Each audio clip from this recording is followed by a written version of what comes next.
Bienvenue, merci d'être avec nous pour cette nouvelle formule de Reporter le Doc, le magazine de reportage long format de France 24. 10 pays séparent le Brésil, au sud de cette carte, du Canada, tout au nord du continent américain. Chaque année, ils sont des milliers à traverser ces pays par tous les moyens. Ils viennent de Cuba, du Venezuela ou d'Haïti, mais aussi, plus récemment, d'Afrique ou d'Asie. Et chaque année, cette route tue. Souvent dans l'indifférence générale, mais parfois aussi avec la complicité des autorités. Nous avons emprunté cette route aux nombreux visages. Nous avons suivi Rosette, Godet et leur fille dans leur nouveau départ. Pendant 5 mois, nous avons remonté jusqu'au Canada, ce que beaucoup appellent la route de la mort, un reportage de François Riouet avec les équipes de France 24, Radio-Canada et la RCN de Colombie.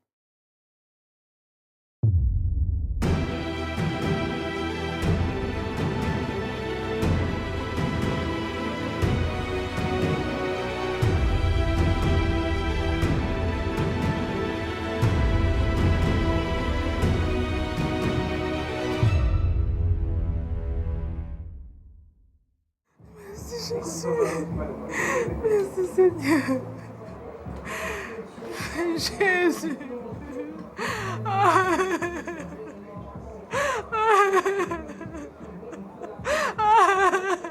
Dernière prière avant le départ. Rosette, 42 ans, a fui la République démocratique du Congo. Merci Seigneur. Merci Jésus. Demain, dans le plus grand secret, elle prendra la route avec son compagnon et ses filles, Maria, 5 ans, et Pauline, 13 ans.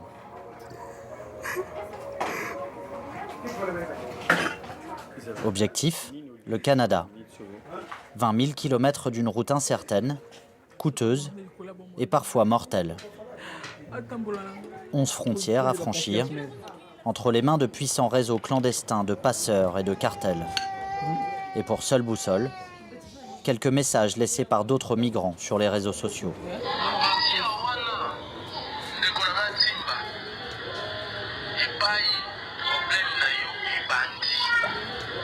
Il a dit ceci. Dès que vous arrivez en frontière, il y aura des taximens. Ces taximens-là, les taximens à la frontière jusqu'au Pérou, on paye 100 réals. Il faut faire attention, ces taximens sont des traîtres. Son mari, Godet, ne montrera pas son visage. Il nous dit être menacé de mort pour s'être opposé au régime de Joseph Kabila. C'est comme ça. Il y a tout le chemin. Il y a les suies, il y a les draps, il y a ce que je vais me taper pendant la nuit. Exceptionnellement, sous des noms d'emprunt, ils ont accepté qu'on les suive. Pendant 5 mois, nous remonterons jusqu'au Canada, la nouvelle route de l'exil des migrants clandestins.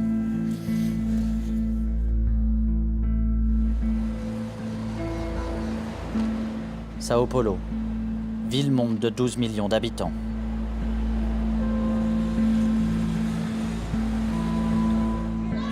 Depuis ces quartiers populaires commence une nouvelle route de l'immigration pour des milliers d'hommes et de femmes. Souvent sans papier, près de 7000 trouvent refuge chaque année chez le père Paolo. Suite au séisme de 2010, plus de 30 000 Haïtiens sont arrivés au Brésil. Mais depuis quelques mois, les demandeurs d'asile viennent de beaucoup plus loin.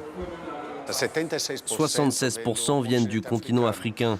La plus grande partie vient d'Angola, mais il y en a aussi qui viennent de République démocratique du Congo, du Nigeria, du Sénégal, de la Guinée-Bissau, de la Guinée-Conakry, du Sierra Leone et enfin une dernière partie d'Amérique latine.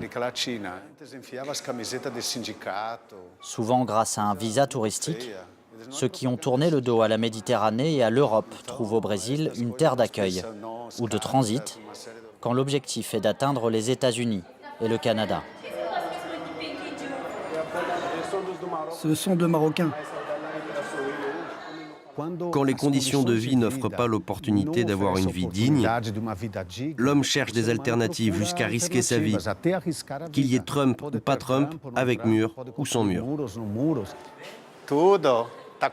Ça va, t'as froid? T'as encore froid? Tu veux une veste? Je vais voir si j'ai ça.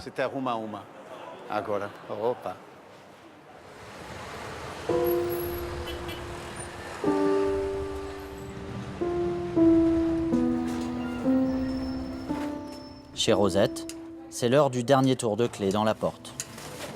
Avec une vie d'économie dans un sac, rendez-vous à la gare routière de Sao Paulo.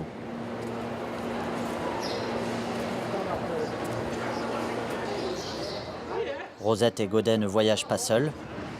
Ils retrouvent 2 autres familles, congolaises elles aussi. Sur la route, ils espèrent que leur nombre fera leur force. Tous veulent demander l'asile en Amérique du Nord. Peu d'entre eux atteindront leur objectif. Pour rejoindre le Pérou, il faut d'abord traverser 5 régions du Brésil. 4 jours de bus, 1000 km par jour.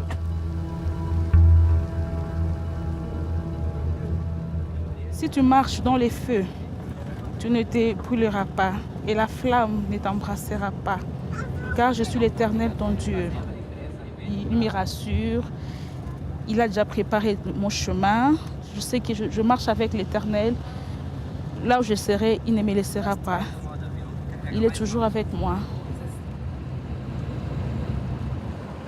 S'ils parviennent à atteindre le Canada, Rosette et Godet demanderont l'asile politique. Moi, je ne souhaite pas vivre hors de mon pays. Je ne souhaite pas. Je suis ainsi dans cette condition-là parce que j'ai quitté mon pays en fuyant parce qu'il n'y a pas la bonne gouvernance, de mauvais esprit de nos dirigeants. Vous, les Blancs, vous ne sortez pas dans votre pays parce qu'il y a la paix, il y a la démocratie. Tu vois? Mais nous sortons parce qu'il n'y a rien. Il y a rien. Alors il faut que vous, le Blanc, vous nous supportez dans votre pays parce que tout cela est causé par le Blanc. Les escales s'enchaînent. Quand il y en a, les hommes du groupe se connectent au réseau Wi-Fi pour trouver quelques repères en ces terres inconnues.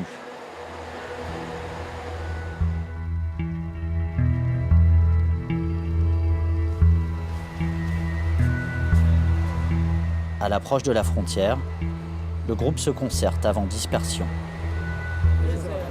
Maintenant, il faut que nous adoptions une stratégie. Nous ne devons prendre les bus que la nuit. Cela nous permettra d'éviter les dépenses liées à l'hôtel. Nous sommes réunis ici entre nous pour prendre une décision ici. Nous allons quitter ici pour la frontière. Nous allons prendre les taxis. Il faudrait que nous restons un. Il faudrait qu'il y ait entre nous l'amour des prochains. Il faudrait être en communion, une même langage. Si tout se passe bien, ils se retrouveront côté péruvien.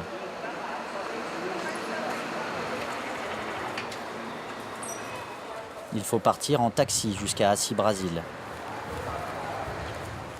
Ici passent la plupart des migrants sans papier vers le Pérou.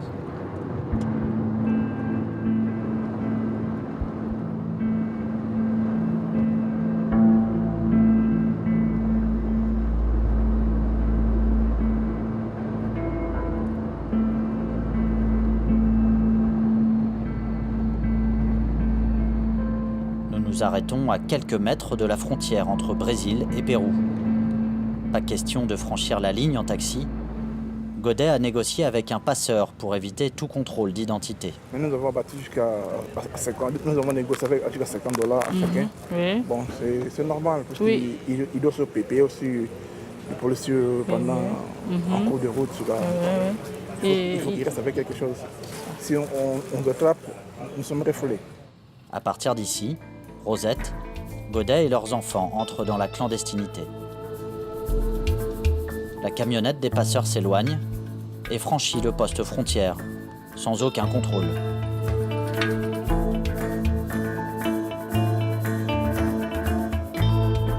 Direction l'Équateur, rare porte d'entrée sur le continent américain. Le pays n'applique presque aucune restriction sur ses visas. 230 000 demandeurs d'asile y ont déjà trouvé refuge, un record sur le continent. Ici, comme à Sao Paulo, certains s'arrêtent et refont leur vie, dissuadés par la perspective d'emprunter une route qui tue. Rosette, elle, ne fait que passer. Nous la retrouvons à Tulcán, à la frontière colombienne.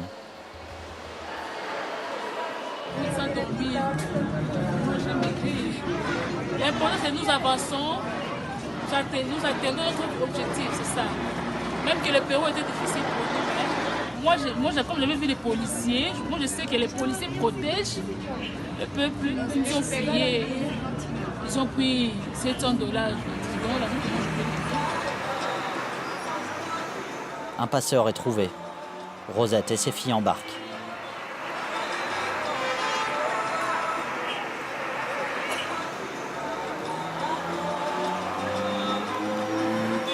Ici, l'immigration colombienne opère des contrôles d'identité aléatoires. En cas d'arrestation, les clandestins sont renvoyés en Équateur. Rumichaca est l'un des postes frontières les plus fréquentés du pays. À la nuit tombée, Rosette et son groupe s'en remettent aux passeurs pour se fondre dans les trafics. Ils ne savent pas si ces trafiquants sont de bonne foi. Il faut être honnête dans ce que l'on fait, mais certains trafiquants ne le sont pas. Du coup, c'est comme signer son arrêt de mort. Les trafiquants veulent les y amener de façon clandestine. Ils veulent les voler, les agresser, profiter d'eux, violer les femmes.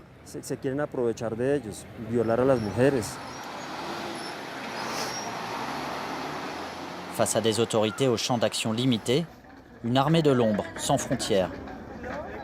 Celle des passeurs et des cartels de trafiquants. L'un d'entre eux accepte de nous parler de sa filière internationale. Sans nier la violence de son milieu, il accuse les autorités d'être complices du trafic de migrants. En Équateur, nous payons les policiers. Et en Colombie, nous payons l'immigration. Et ce n'est un secret pour personne que sans leur aide, nous n'arriverions jamais à passer. De leur côté, les autorités frontalières admettent des dérives internes, mais assurent lutter sans relâche contre la corruption de leurs agents.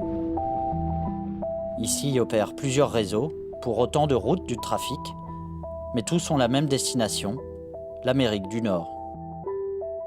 Nous retrouvons Rosette à l'immigration colombienne, à Medellín.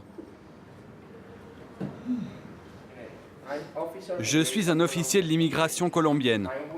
Attendez ici et détendez-vous. Peut-être 3 ou 4 heures. Photos, empreintes, signatures. Avec près de 35 000 interceptions de clandestins en 2016, la Colombie a adapté sa politique migratoire. Les sans-papiers sont recensés, puis relâchés, avec ordre de quitter le territoire. Après 11 jours de transport depuis Sao Paulo, stress et fatigue se sont accumulés. À l'écart du groupe, Rosette craque. Je regrette, mais je n'en peux rien. C'est pas facile. Mais je n'ai pas de choix. Il faut rentrer. C'est trop difficile, tu connais.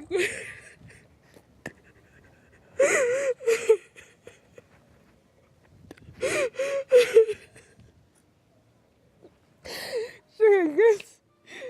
J'ai l'espoir, c'est Dieu là qui va me faire arriver jusqu'au bout.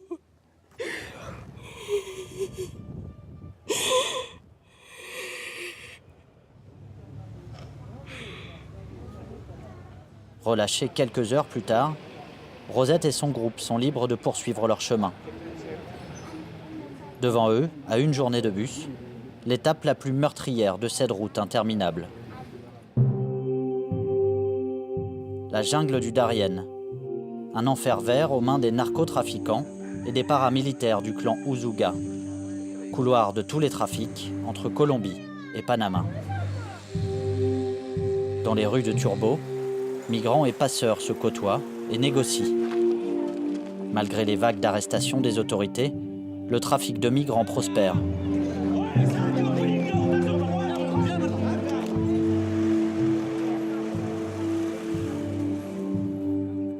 D'ici, il faut ensuite traverser le golfe d'Urabá pour atteindre Capurganá. Les eaux du golfe sont capricieuses, les embarcations parfois fatiguées, naufrages et noyades sont fréquents.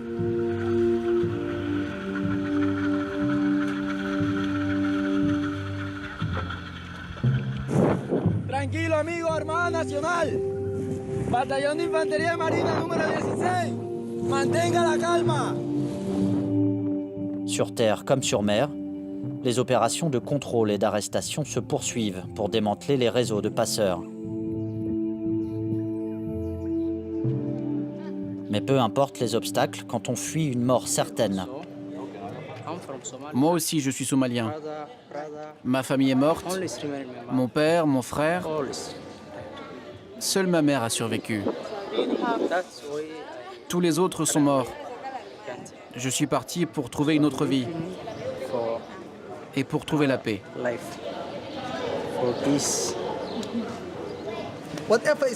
On fuit de gros problèmes, donc quoi qu'il arrive, on est prêt. Qu'on vive ou qu'on meure, on avance. Capurganá, dernière étape avant la jungle. Dans ces hôtels colorés, deux mondes se croisent. Touristes et migrants, étrangers en vacances, étrangers en exode. Après une panne en pleine mer, Rosette et son groupe viennent de débarquer.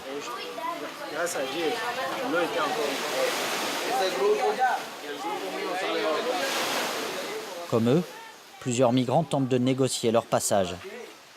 Mais impossible pour l'instant de rallier clandestinement le Panama. L'armée mène une opération dans la zone. Si tu traverses les eaux de la mer, les fleuves ne te submergeront jamais. Et moi, j'ai vécu ça aujourd'hui.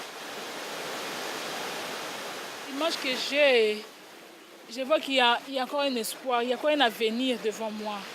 Je vois qu'il y a encore de bonnes choses que Dieu est en train de me réserver. Parce que je sais qu'en voyant géographiquement parlant, là où je viens, c'est loin. Mais là où je vais, ce n'est plus loin.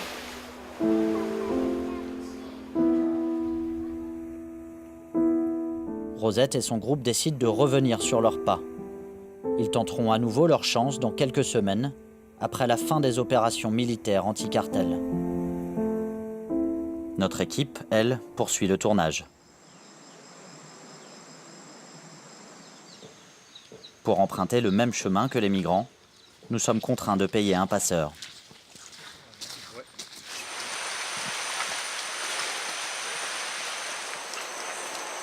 En saison des pluies, la plus forte au monde, la forêt devient vite un piège. Les autochtones disent alors « la selva come », la jungle mange.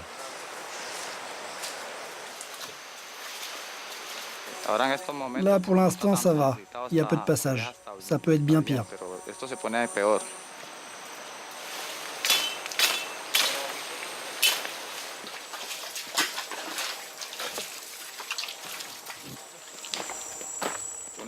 Une veste. Et tiens. Regarde. Un scorpion. Regarde ça.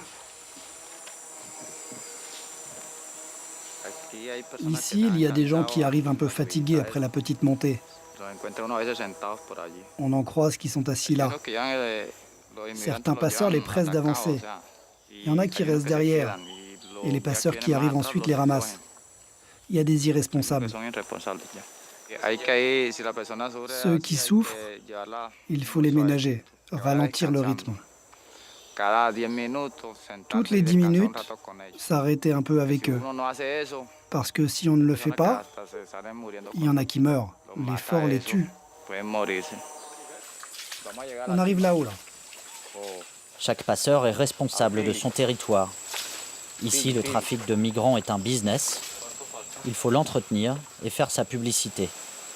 Nous avons pu récupérer des images rares, prises par les passeurs eux-mêmes. Les amis, c'est moi. On finit de grimper la colline de la mort. On marche vers le Panama. Les copains, on arrive sur la colline de la mort. Fédé, Yasmani, le gros et les autres. Suivez ce gars. C'est un bon, c'est le passeur qu'il vous faut.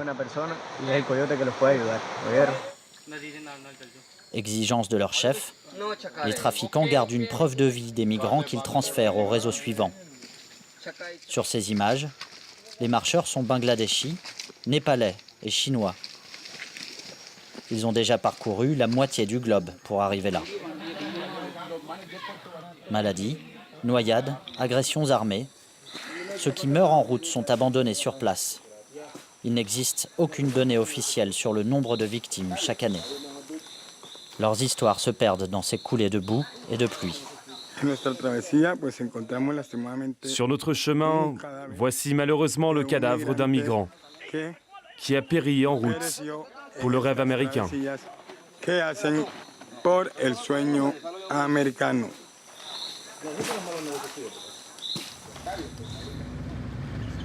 Côté Panama, nous croisons les communautés indigènes de la jungle. Déjà pauvres, elles ont un temps apporté leur aide aux migrants exténués, avant de fermer leurs portes, débordées.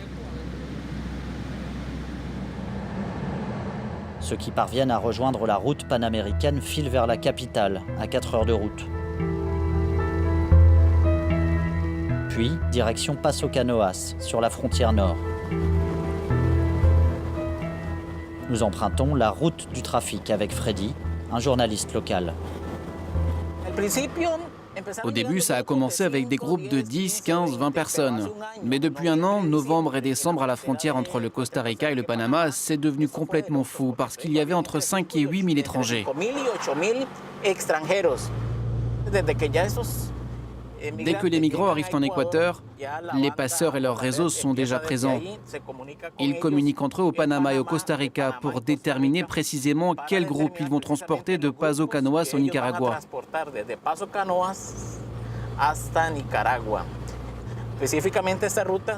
Ces routes servent au transport de marchandises illégales, au trafic de personnes et surtout au trafic de drogue. D'ici, il faudra débourser entre 350 et 500 € par personne pour passer au Costa Rica. Nous rejoignons le camp de transit de Peñas Blancas sur la frontière nicaraguayenne.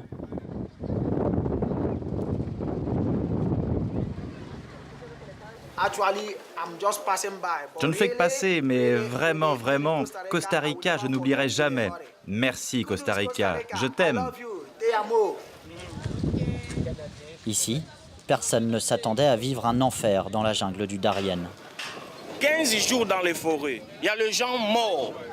Il y a les autres familles qui viennent, tu vois, papa mort, on a resté avec les mamans, avec les enfants. Moi, j'ai vu une autre fille, un fille de 35 ans mort devant moi, nous étions ensemble. Les gens morts. Maintenant, si tu me vois comme ça, c'est grâce à Dieu. C'est grâce à Dieu. Si vous m'entendez, ne pensez pas à prendre cette route, parce qu'elle est mauvaise, très dangereuse. Pas de place où dormir dans la forêt, des serpents, des pythons, l'eau, les scorpions. Je ne conseillerais pas même à mon ennemi d'aller dans cette forêt.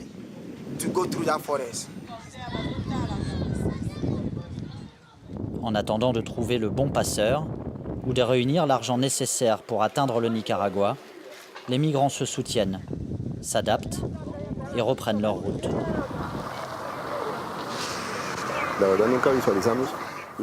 Vraiment, personne n'a vu venir l'arrivée massive de ces gens qui viennent d'Afrique, d'Asie du Sud, de pays comme le Népal, le Bangladesh, le Sri Lanka, du Burkina Faso. Les sommes d'argent qu'ils dépensent pour traverser l'océan, sans parler des routes qu'ils doivent prendre pour échapper au contrôle, ils arrivent en très mauvaise santé. On ne sait pas si 100% atteignent leur but. On pense que beaucoup n'arrivent jamais.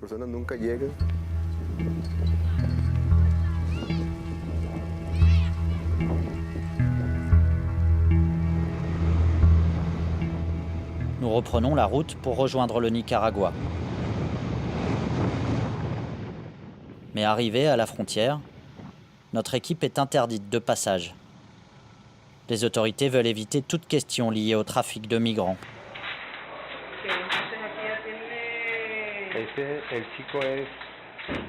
Ici, les passeurs demandent jusqu'à 1 000 € par personne pour traverser la frontière. Une fortune. Certains migrants donneront tout ce qu'ils ont avant parfois d'être malgré tout arrêtés et renvoyés au Costa Rica.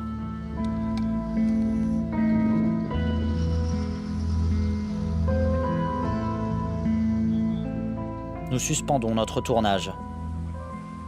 Mais nous gardons le contact avec Rosette et sa famille.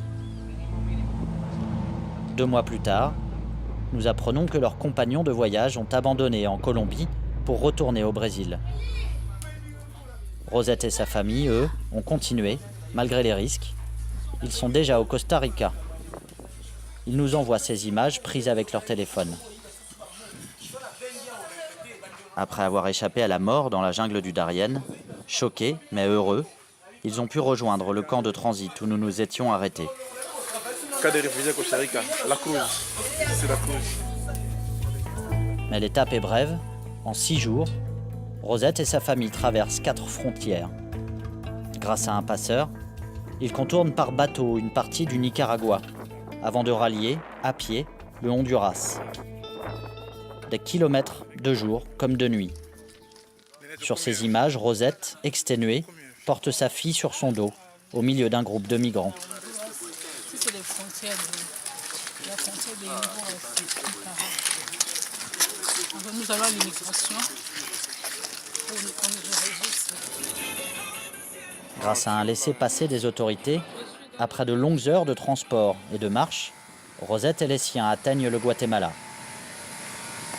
Ici, c'est à Honduras, frontière Guatemala.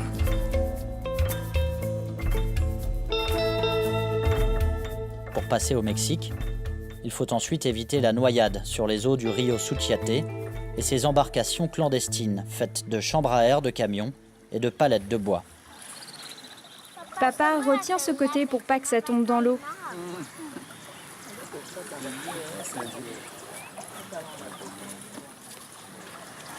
Ici, nous traversons Guatemala pour Mexique.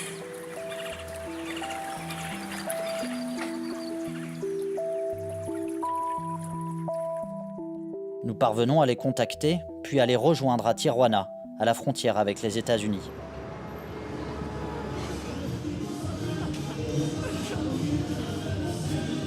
Rosette a laissé toutes ses économies dans les mains des passeurs pour arriver là. Plus de 4 000 € dépensés depuis leur départ du Brésil. Selon nos estimations, plusieurs dizaines de millions d'euros alimentent ainsi chaque année les réseaux du trafic de migrants en Amérique latine. Après quelques échecs, un refuge pour migrants accepte de les recevoir. Rosette, soulagée, profite de ce répit. Donc vraiment, c'était un voyage vraiment risquant, très risquant. Mais Dieu nous a aidés, on n'a rien vu. Mais vraiment, c'est risquant.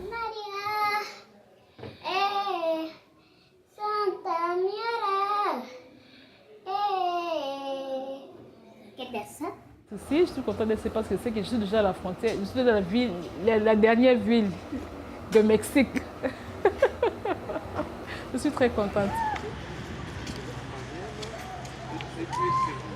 La prochaine étape, d'après nous, c'est les États-Unis et après les États-Unis, on prend le Canada. Les rêves viennent encore au Canada. Parce que moi, mon souhait, c'est que j'aime beaucoup vivre là-bas au Canada parce que je sais que là, c'est la partie qui parle le français. Je vais m'adapter facilement.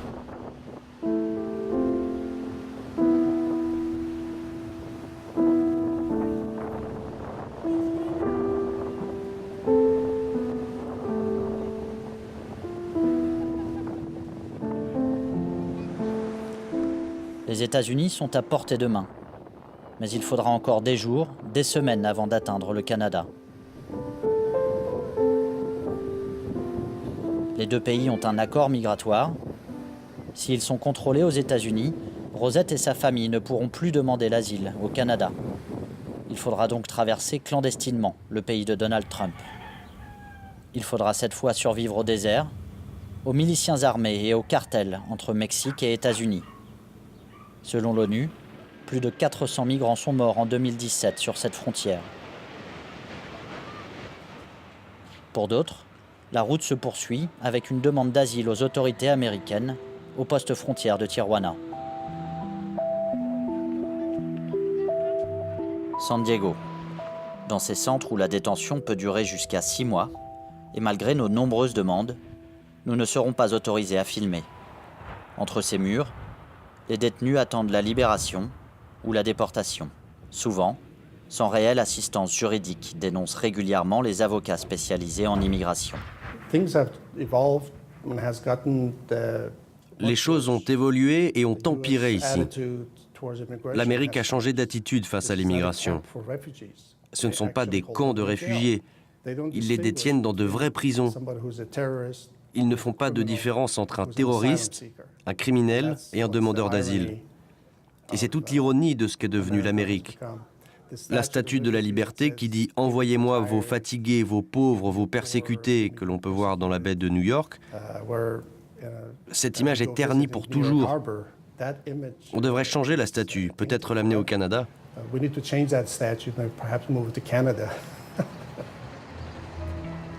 Le poème gravé au pied de la statue de la liberté est toujours dans la baie d'Hudson. Mais il résonne surtout désormais dans les messages du Premier ministre canadien. Comme dans ce tweet posté peu après l'arrivée de Donald Trump à la Maison-Blanche. De son côté, Donald Trump a déclaré la guerre aux 11 millions de clandestins des États-Unis. Son administration s'est rapidement exécutée. En un an, les rafles et les arrestations des services de l'immigration ont presque doublé. C'est ton camion? Oui, monsieur. Oui? On peut vérifier? Tu portes une arme? Non. Jamais? Non. Jamais porté d'arme? Non. Maintenant, on vous emmène à l'immigration à Dallas. Terrorisés, beaucoup pensent trouver refuge au Canada. Ils rejoignent New York, où transite la majorité des migrants qui visent la frontière canadienne. Beaucoup montent dans ces bus en direction de Plattsburgh, au nord de l'État de New York.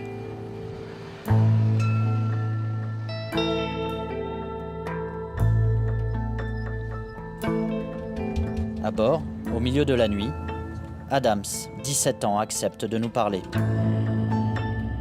Suite à un conflit d'héritage familial au Nigeria, Adams dit avoir fui une mort certaine.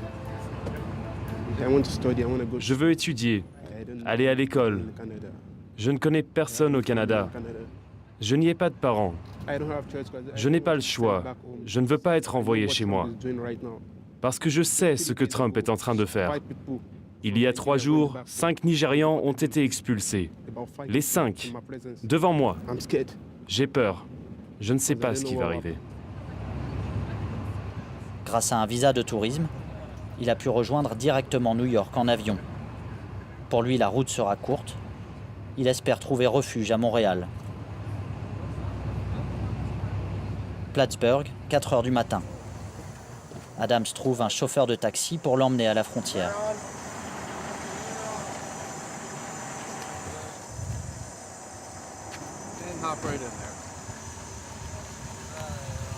Nous continuons de filmer en caméra discrète. Pour ce chauffeur de taxi, la navette entre Plattsburgh et la frontière canadienne fait désormais partie du quotidien. Il en arrive tout le temps, mais beaucoup plus maintenant qu'avant. Je ne les amène pas derrière la frontière. Moi, je suis juste un taxi. Ils me demandent de les amener et je les y amène. Et c'est ce que la police nous dit de faire. Ils ne sont pas méchants. J'imagine que c'est le président qui veut les voir quitter le pays. Je ne sais pas. Je ne cherche pas. Je suis juste désolé pour eux.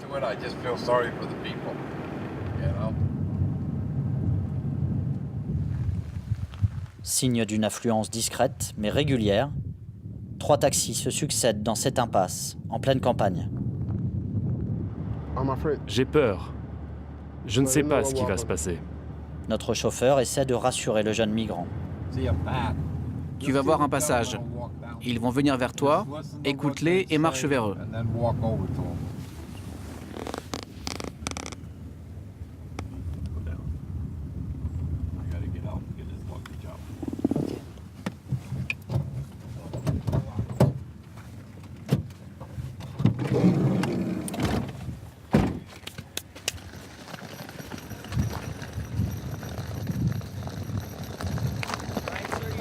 Est-ce que vous parlez anglais, monsieur?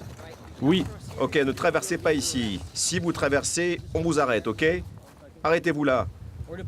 On est la police, pas la douane. Si vous traversez ici, on vous arrête. Vous comprenez? Oui. Si vous voulez entrer légalement au Canada, vous devez aller à l'est, à un poste frontière. Si vous traversez ici, vous serez en état d'arrestation. C'est la police, vous voyez? Oui. C'est votre choix. Si vous passez, on vous arrête, ok? Ok. Être arrêté, c'est aussi pénétrer sur le territoire canadien. Dans quelques heures, Adams sera transféré à Montréal. La procédure d'asile durera des mois. En cas de refus, les migrants sont expulsés par avion vers leur pays d'origine.